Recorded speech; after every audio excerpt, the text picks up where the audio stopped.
জয়গুরু বন্দে পুরুষোত্তম। সবার মঙ্গল প্রার্থনা পরম পিতার চরণে করছি। সবাই যাতে সুস্থ থাকেন, ভালো থাকেন। জয়গুরু। আজকে যে ঘটনাটা বলবো একদম বাস্তব সত্য ঘটনা। মানে আমাদেরই গুরু ভাই আসামের ঘটনা বলবো। নাম হচ্ছে পিঙ্কু দে, আর বোন নাম হচ্ছে সোনালি দে। এরা ঠাকুরকে নিয়ে চলে, কিন্তু সংসারে নানান দিকে ঝুট ঝামেলা, রোগ ব্যাধিতে বিছানা ধরেছে। খুব কষ্টে আছে, ইনকাম টিনকাম সব বন্ধ, বাড়িতে বিরাট ঝামেলা, প্লাস বাড়িতে রোগ শোক নিয়ে ব্যাধিতে ভুগছে। আমাকে ফোন করছে, একদিন ফোন করলো, দাদার ভিডিও থেকে ফোন করলাম। আমি অনেক ডাক্তার দেখিয়েছি আমার যে রোগ হয়েছে। যাই হোক, ওনার রোগ কেন ভালো হচ্ছিল না, এই বিরাট বড় একটা রহস্য লুকিয়ে আছে। সেই রহস্যটা আপনাদেরকে আজ বলবো। ঘটনাটা মন দিয়ে শুনবেন, কী করে ওই দাদা ভালো হয়ে গেল। ইনি আসাম শিলচর থাকেন, ঠিক আছে, আসাম শিলচর থাকে। পিঙ্কু দে, আমি নাম্বার দিয়ে দেবো। এই একটা ঘটনা বলবো, আর সময় যদি থাকে আর একটা ঘটনা বলবো। তাহলে ভিডিওটা যদি ভালো লাগে অতি অবশ্যই তাহলে সাবস্ক্রাইব করে দেবেন। সাবস্ক্রাইব করে দিলে এটা কোম্পানির রুলস, আপনি আমার সাথে যুক্ত হয়ে যাবেন। আর যেসব নতুন নতুন ভিডিও ছাড়বো দেখতে পারবেন। কারণ দেখলে হবে না, আমি এক একটা ভিডিওর মধ্যে এক একটা সমস্যার ঘটনা বলি। কার কোন সমস্যা আছে ওই ঘটনাটা দেখলে তার কাজে লাগবে, কেমন? আর যদি মন চায় সাবস্ক্রাইব করবেন, মন না চাইলে করবেন না, সেটা আপনার ব্যক্তিগত ব্যাপার। আর যদি কারোর কোনো সমস্যা থাকে, কোনো সমস্যা, আমি জোর গলায় বলছি পরম পিতার অশেষ দয়াতে, যদি কথা শোনেন তাহলে আপনার এই সমস্যা মিটে যাবে। কিন্তু শুনতে হবে। যদি কারোর কোনো সমস্যা থাকে, যদি বড় ধরনের সমস্যা থাকে, তাহলে ফোন করতে পারেন মন যদি চায়। কিন্তু যা যা বলবো শুনতে হবে, শুনলে আশা করছি সমস্যা সমাধান হয়ে যাবে, ঠিক আছে? আমার কিন্তু ক্ষমতা নেই, আমি সামান্য মানুষ। সবাই প্রবলেমের কথা, সমস্যার কথা আমাকে বলে। আমি মালিকের চরণে নিবেদন করি, ঠাকুর কী করলে ওর মঙ্গল হবে, ভালো হবে, তুমি রাস্তা বলে দাও। যাই হোক, একটা সাড়া পাই, সেইটাই তাদেরকে বলে দিই। তারা যে শুনেছে তারা সবার ভালো হয়ে গেছে। আর যে চালাকি করেছে শোনেনি, তারা আবার ফাঁদে পড়েছে। তাই ঘটনাটা শুরু করি। আসামের শিলচরের ঘটনা। ওনার নাম হচ্ছে পিঙ্কু দে। তা এনার বোন অঞ্জনা আমাকে একদিন ফোন করলো। অঞ্জনা ফোন করেছিল, ওর ব্যবসার সমস্যা, ব্যবসা ভালো চলছে না, গালার দোকান, ফার্মেসির দোকান। তা আমাকে ফোন করেছিল, দাদা ব্যবসা একদম চলছে না, কি করব? তা আমি বললাম, মনা তুমি আমাকে কিছু অর্ঘ্য আমাকে দিও। আমি বললাম, ঠাকুরের বলা আছে, দিতে যে পারে না পাওয়াও তার ঘটে না, দেওয়াই পাওয়ার জননী। তোর খারাপ যাচ্ছে, তা আমি উল্টো তার কাছে কিছু অর্ঘ্য চাইলাম। উনি এক কথায় অর্ঘ্যটা পাঠিয়ে দিল। একে বলে বিশ্বাস, চেনে না, অথচ আমার কথা শুনে অর্ঘ্য পাঠিয়ে দিল।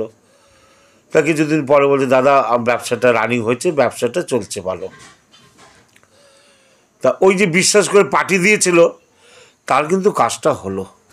তা ওরই ভাই পিঙ্কু দে একদিন ফোন করছে, ওই অঞ্জনায় ওকে নাম্বার দিয়েছে। তারপর এরাও ভিডিও দেখেছে, পিঙ্কুদেরা ফোন করছে, দাদা খুব অবস্থা খারাপ, মানে মানে খুব শরীর খারাপ, রোগে ব্যাধিতে ভুগছি, চারিদিকে কাজকর্ম সব বন্ধ, দাদা খুব কষ্টে আছি। তা এই অঞ্জনা বলছে, দাদা আমার ভাইয়েরটা একটু দেখেন না, একটু কিছু করে দেওয়া যায় নাকি? আমরা কী হয়েছে? বলছে জ্বরে ভুগছে, জ্বরে সর্দি কাশিতে ভুগছে। আমরা ডাক্তার দেখাও, বলছে ডাক্তার তো দেখাচ্ছি, ভালো হচ্ছে না। আর কি বলছে ভালো হচ্ছে না? তা কথাটা আমি অত কেয়ার করিনি। আমি জ্বরের জন্য দুটো ওষুধ হোমিওপ্যাথিক আমি ওখানে লিখে পাঠিয়ে দিলাম, এই দুটো ফার্মেসিতে কিনে খান, আপনার জ্বর ভালো হয়ে যাবে। এইভাবে কেটে গেল 7 দিন 8 দিন। আমাকে ওরা সেই ওষুধ এনে খাচ্ছে, খেয়ে 7-8 দিন পরে ফোন করছে, দাদা আমার তো জ্বর টর তো কিছু ভালো হচ্ছে না। আর কী বলছেন ভালো হচ্ছে না? এত দামি ওষুধ দিয়েছি, জ্বর ভালো হচ্ছে না। বলছে হ্যাঁ দাদা, সর্দি কাশি, তবে আমার ছেলেরও এরকম। আমি কী বলছো? কিছুই কমছে না, এটা হতে পারে না। আমি তোমাদের জন্য ঠাকুর কাছে প্রার্থনা করলাম। বলছে হ্যাঁ দাদা। বলছে দাদা একটু বাঁচান। তখন খুব দয়া চাই, দাদা একটু বাঁচান দাদা, আমরা সব দিক দিয়ে শেষ হয়ে গেছি দাদা, সংসারটা যেন শেষ হয়ে যাচ্ছে। ওনার 2 ছেলে মেয়ে, কাজকর্ম নেই, কী করে কী হবে, আমি সব দিকে অন্ধকার দেখছি দাদা, আমরা দুঃখ করো না। ঠিক আছে আমি দেখছি। আমি ওনার জন্য আসনে বসলাম, দেখছি। আরে বাবা, দেখছি ও তো বিরাট বড় ক্ষতি করে রেখেছে অন্য কেউ। তা ওনাকে আমি ফোন করে জিজ্ঞাস করলাম কটা, আপনারাও শুনে রাখেন কথাটা। যদি এরকম কাউর বাড়িতে হয়, জানবেন তার বাড়িতে কালা জাদু ব্ল্যাক ম্যাজিক কেউ করেছে, হিংসা করে তার পরিবারকে ধ্বংস করে দেওয়ার জন্য। আমি ওনাদেরকে জিজ্ঞাসা করলাম, আপনাদের বাড়িতে কি বিনা কারণে ঝুট ঝামেলা হয়? বলছে হ্যাঁ হ্যাঁ দাদা হয় হয়। 2 নম্বর প্রশ্ন করছি, আপনার বাড়িতে কোনো একটা জিনিস রাখলেন, জিনিসটা খুঁজতে গেলেন, কিন্তু জিনিসটা ওইখানটাই আর নেই, হারিয়ে গেল, অন্য জায়গা থেকে পরে পেলেন খুঁজে। বলে হ্যাঁ হ্যাঁ এরকম হয় এরকম হয়। আমরা আচ্ছা। নম্বর 3, তোমার বাড়ি থেকে কখনো কখনো পচা গন্ধ আসে? বলছে হ্যাঁ দাদা পচা গন্ধ আসে একটা। আমরা গন্ধটা বেশিক্ষণ থাকে না, 2-5 সেকেন্ড 10 সেকেন্ড গন্ধটা থাকে, আবার চলে যায়। বলছে হ্যাঁ দাদা একদম একটা পচা গন্ধ, সে মানে খুব দুর্গন্ধ একটা আসে, কোথার থেকে আসে আমরা বুঝতে পারি না, কিন্তু গন্ধটা বেশিক্ষণ থাকে না, আবার চলে যায়। আমরা আচ্ছা আচ্ছা আচ্ছা। 4 নম্বর প্রশ্ন জিজ্ঞাসা করলাম, কোনো সুগন্ধ আছে, খুব সুন্দর ফুলের গন্ধ?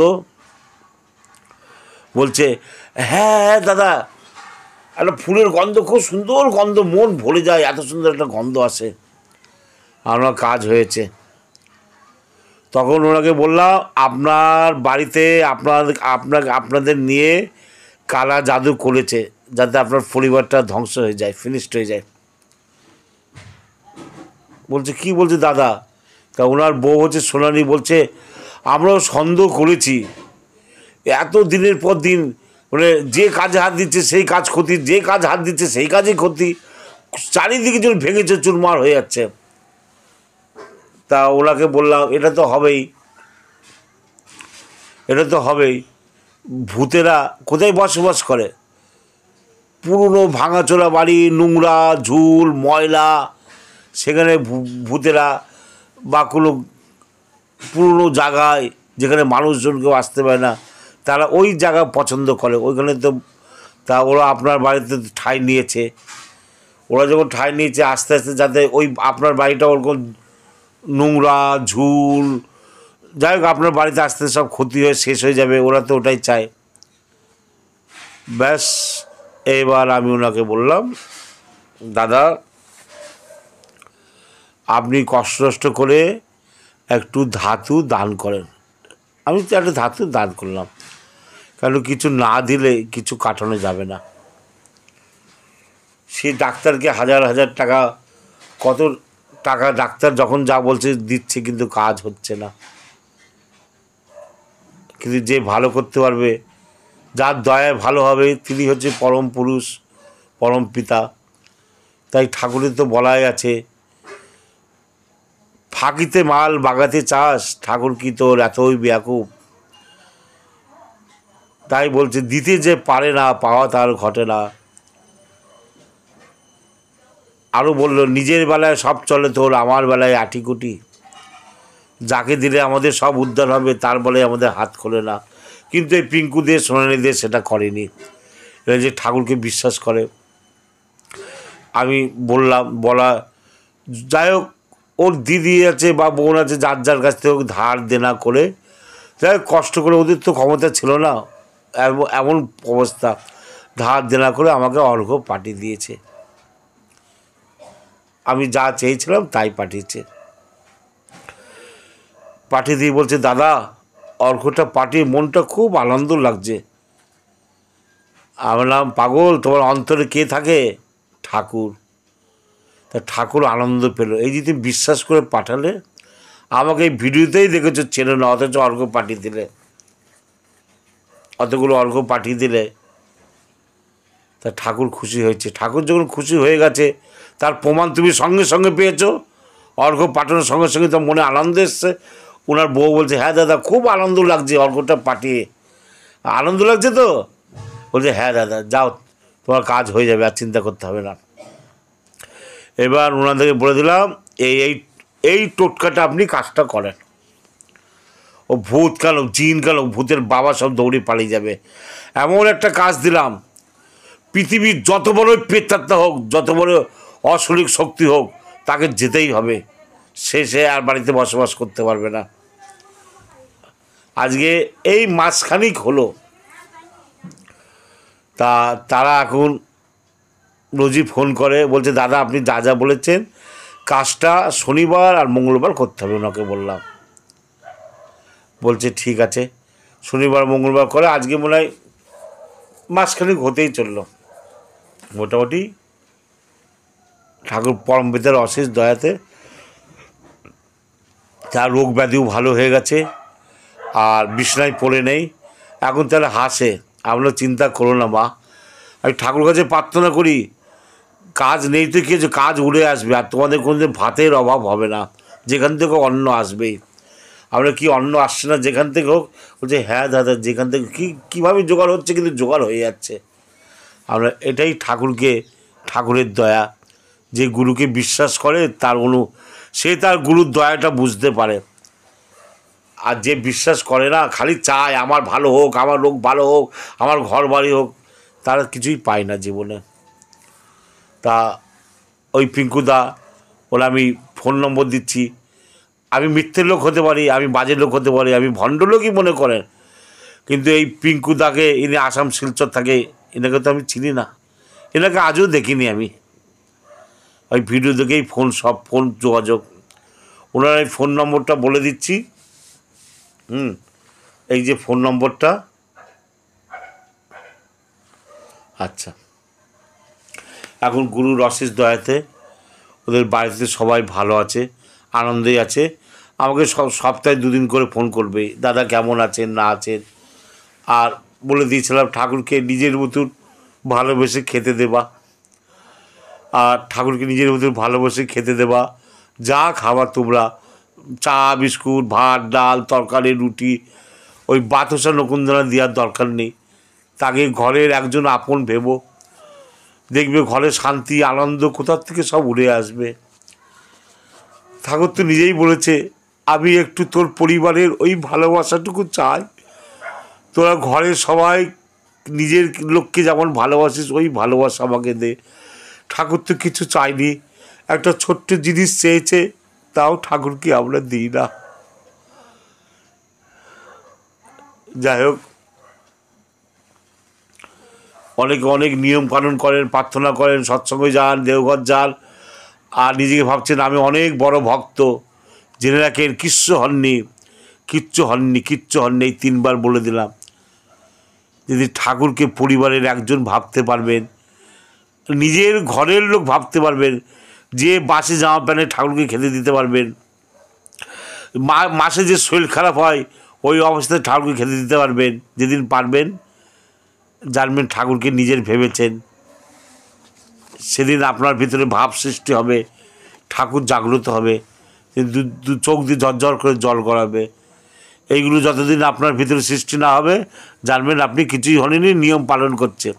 আর যারা নিয়ম পালন করে তারা জীবনে কিছু পায়ও না, ঠাকুরের দয়া অনুভব করতে পারে না তারা। আচ্ছা, আরেকটা বলি, অনেক মায়েরা আছে মাসিককালে অনেকে পেটে ব্যথা হয়, যন্ত্রণা হয়। যদি হয় বলবেন, আমার কাছে ওষুধ আছে, আমি বলে দেবো, ব্যথা যন্ত্রণাটা কমে যাবে, খুব ভালো ওষুধ। আর যাদের সাদা সিরাপ নিয়ে ভোগ করছেন, অনেক মায়েরা যে ডাক্তারের ওষুধ খাচ্ছেন ভালো হচ্ছে না, তাদের সাদা সিরাপ নিয়ে ভোগ করছেন, কোনো লজ্জা না। আমাকে দাদা ভাবেন, বন্ধু ভাবেন, ভাই ভাবেন, বাবা ভাবেন, যা ভাবেন বলবেন, ওষুধটা দিয়ে দেবো। যাদের সাদা সিরাপ নিয়ে ভোগ করছেন, প্লাস যারা মাসিক সময় পেটে ব্যথা যন্ত্রণা হয়, ঠিক আছে, আমি কয়েকজনকে দিয়েছি, দিয়ে তারা বলছে খুব সুন্দর, খুব রেজাল্ট, ঠিক আছে, খুব ভালো আছি। এই ঘটনা বললাম, সবার মঙ্গল হোক। আর আর কিছু বলবো না, বাস্তব ঘটনা। আর আর যাদের স্বামীরা খুব বেয়াদব, কথা শুনতে চায় না, বউর ইচ্ছার বিরুদ্ধে চলে, এরকম যদি থাকে বলবো, অনেক বউ আছে, অনেক স্বামী আছে, সব জব ঠিক হয়ে গেছে এই আসামে। আর ত্রিপুরা মায়েরা তো সত্যি কী বল, ত্রিপুরা অনেক মা আছে, এত মন ভালো, এদের এত মিষ্টি কথা। ত্রিপুরা মায়েদেরকে আমি, ত্রিপুরা মায়েদেরকে সবাইকে মন খুলে আশীর্বাদ করছি, তোমরা ভালো থাকো। আমার এক মা আছে, কুন্তি মা থাকে, কিছু থাকে কুন্তি মা, ওই ত্রিপুরা আগরতলায়। আর এক মা থাকে আমার পূর্ণিমা মা, খুব লক্ষ্মী মা, পূর্ণিমা, খুব ঠাকুরকে ভালোবাসে এরা ঠাকুরকে খুব বিশ্বাস করে, আমার খুব ভালো লাগে। আরও আছে ত্রিপুরায় অনেক মা আছে। তবে ত্রিপুরাটা যা বুঝলাম, আমাকে সারা ভারতবর্ষের লোক কেন বিদেশ থেকে ফোন করে, কানাডা, ফ্রান্স, বাংলাদেশ, ঠিক আছে, এত জায়গা থেকে লোক ফোন করে কথা বলে। কিন্তু এই ত্রিপুরার মা আর সত্যি খুব এরা বেশিরভাগ ইষ্টপ্রাণ। আসামেও আছে এরকম কিছু, মানে আসাম আর ত্রিপুরা কেউ ঘর থেকে কম না। সবাইকে সবার মঙ্গল প্রার্থনা করি। যাদের স্বামী স্ত্রী মিললেই ছাড়াছাড়ি হয়ে যাবে, স্বামী বোর অবাধ্য চলে, বলবেন এমন এমন কিছু কথা আছে, বলে দেবো, স্বামী আপনার কথা শুনবে, আপনাকে ভালোবাসবে, আদর করবে, কোনো দুঃখ করবেন না। এই যে কিছুদিন আগে একটা আসামের, মানে ওনার স্বামী অন্য বউর সাথে গিয়ে সংসার করছে, আবার যার সাথে সংসার করছে সে স্বামীকে ঠেট দিচ্ছে, বলে আমাদের মধ্যে আসবি না, আসলে তোর অবস্থা খারাপ করে দেবো। এই বউটা আমাকে ফোন করেছিল, আমি বললাম ও কোনো ব্যাপার না, ও ঠিক হয়ে যাবে। ওনাকে যা যা বলেছিলাম টোটকা কাজ করেছে। সেই স্বামী ফিরে এসছে, স্বামী ফিরে যেতে এসছে, আমাকে খুব আনন্দ করে হাসছে, বলছে ওর সাথে সারা জীবন ত্যাগ করে আমার কাছে চলে এসছে।